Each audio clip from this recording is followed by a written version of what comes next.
This behind one of the Manchester Wood Mount Equinox on that side, and into leveler of rank and class by gunsmith John Dowd in Goshen, Connecticut.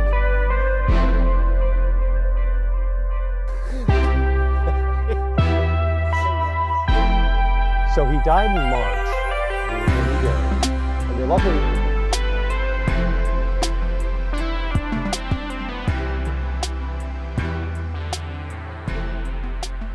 Aesop's Fables.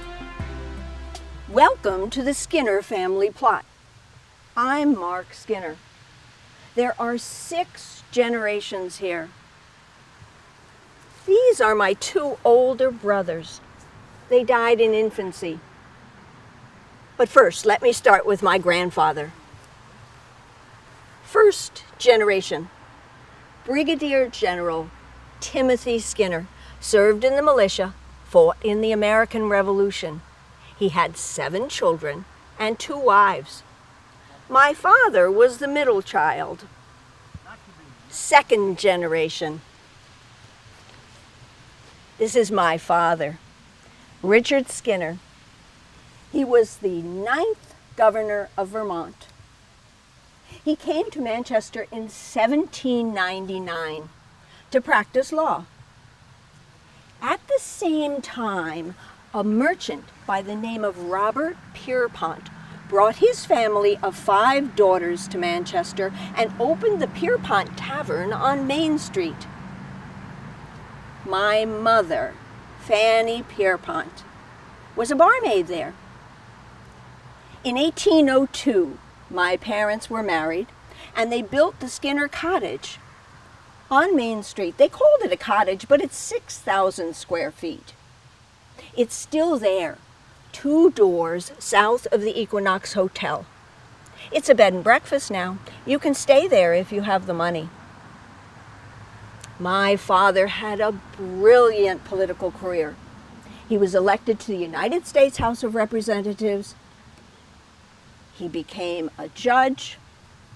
He was elected to the Vermont House of Representatives. He was the Speaker of the House. He was elected governor in 1819, and for the rest of his career, he was Chief Justice of the Vermont Supreme Court. He retired in 1828. He was a trustee of Middlebury College, which I attended, but he did not make it to my graduation in 1833 because he died from injuries sustained in a fall from a horse-drawn carriage. Third generation. I was born in 1813, the youngest of 5 children. The 2 brothers who died in infancy, and 2 sisters who married the same man, but not at the same time. This is my sister Frances. She died after giving birth to her son.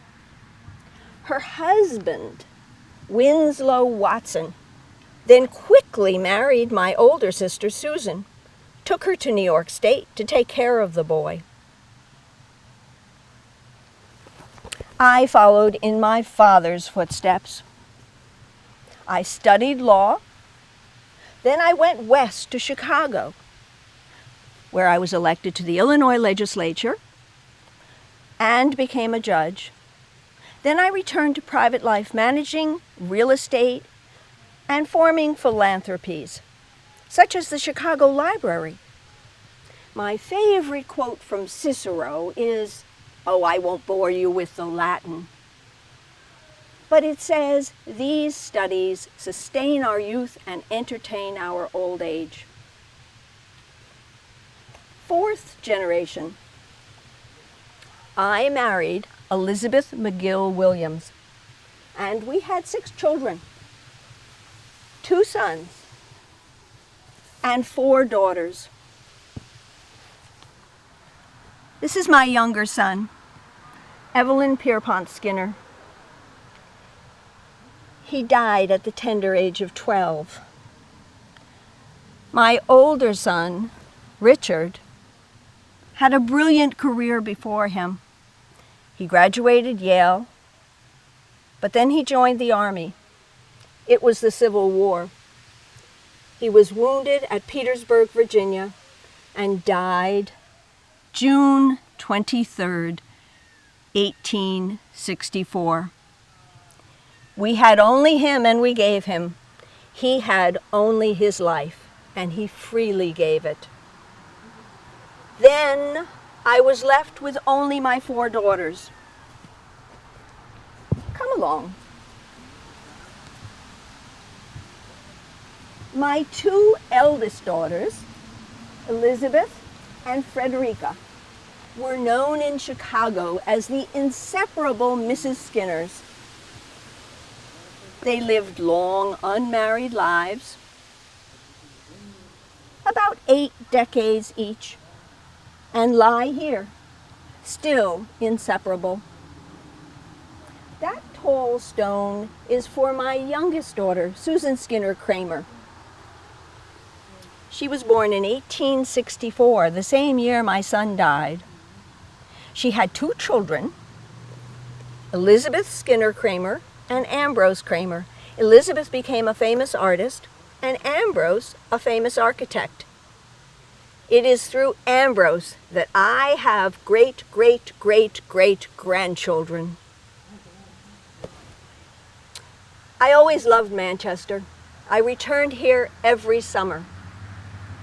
Later, I donated to and expanded this cemetery. Did you like the statues at the entrance? I put them there.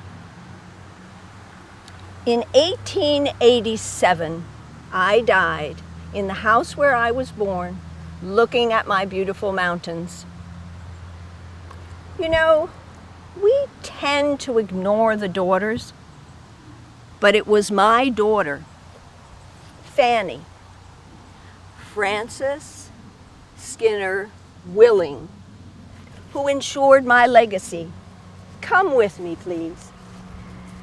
It was Fanny who, along with her husband, Henry Willing, built the Mark Skinner Library that stood at the corner of Main Street, West Road, and Seminary Avenue. It served the town of Manchester for 117 years. Thank you, Fanny. 5th generation. Fanny's daughter, Evelyn Pierpont Willing, and her fiancé, Harris Lindsley. In 1905, on a beautiful August day, were riding in a motor car, which got stuck at a railroad crossing. It was struck by a passenger train of the Rutland Railroad. Evelyn and Harris were thrown from the car and died instantly. The Mark Skinner Library was turned into a funeral parlor for the occasion, and they were laid out in state and then buried here. 6th generation. Frances Skinner, my great-granddaughter. She died before her 4th birthday. She was born in 1917, 30 years after I was born. It's a mystery to me, too. When Fanny built my library, she stocked it with 12,000 volumes.